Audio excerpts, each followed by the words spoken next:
السلام علیکم ورحمۃ اللہ وبرکاتہ۔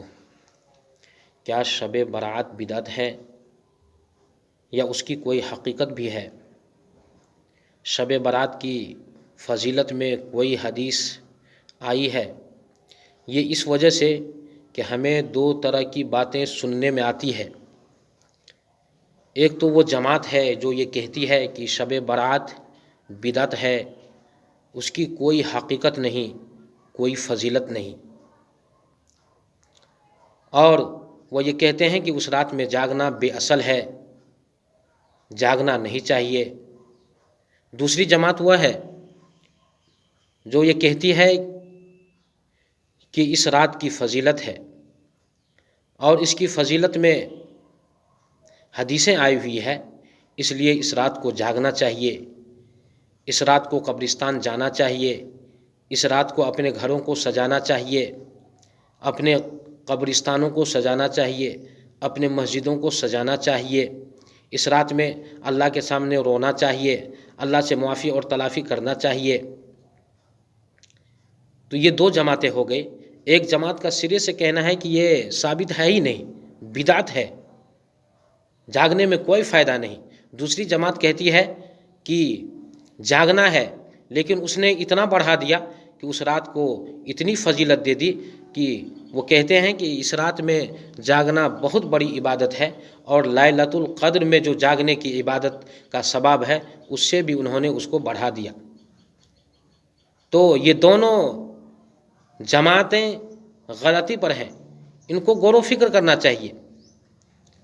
بات اصل یہ ہے کہ نہ تو شب برات بدعت ہے اور نہ تو اس کی اتنی بڑی حقیقت ہے کہ اس کو ہم بڑھا کر شب قدر کی فضیلت سے بھی زیادہ اس کو فضیلت دے دیں اور اس کو بڑھا دیں۔ یہ بھی غلط ہے، یہ بھی صحیح بات نہیں ہے۔ بلکہ نبی پاک صلی اللہ علیہ وسلم سے جتنی باتیں نقل کی گئی ہے اور جتنی باتیں ملتی ہے اسی تک ہم لوگوں کو رہنا چاہیے، اسی پر عمل کرنا چاہیے۔ اپنی طرف سے بات کو بڑھانا اور اس کے بعد اس پر عمل کرنا اور خرافات کرنا یہ صحیح نہیں ہے۔ تو اس رات کی اصل میں حقیقت ہے، اور تقریباً 10 صحابہ کرام سے زیادہ صحابہ کرام سے اس رات کی فضیلت کے تعلق سے حدیث مروی ہے۔ تو اس رات کو جاگنا چاہیے، اس میں عبادت کرنی چاہیے، اس میں اللہ کے سامنے رونا چاہیے، اور قبرستان نبی پاک صلی اللہ علیہ وسلم اپنی حیات مبارکہ میں صرف ایک مرتبہ گئے ہیں۔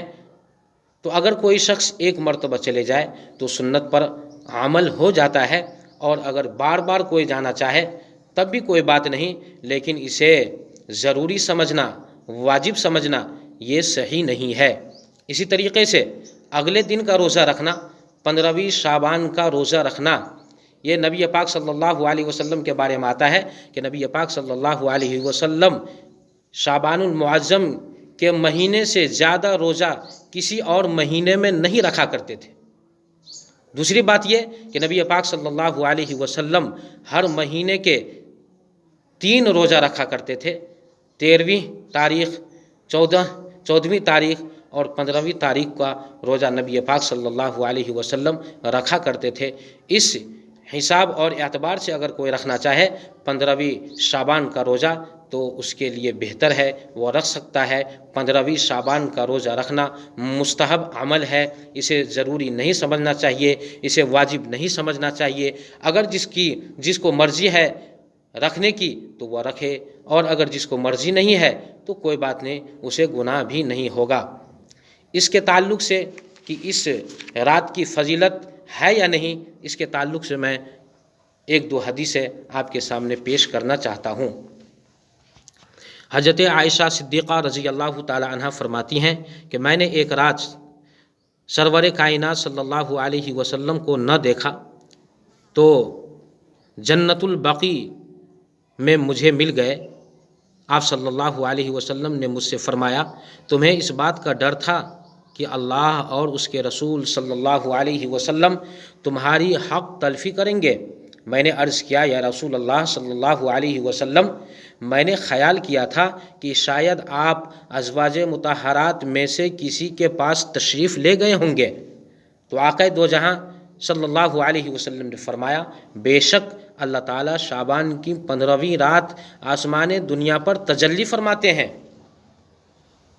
پس بنو قلب کی بکریوں کے بالوں سے بھی زیادہ گنہگاروں کو بخش دیتا ہے۔ یہ ترمذی کی حدیث ہے۔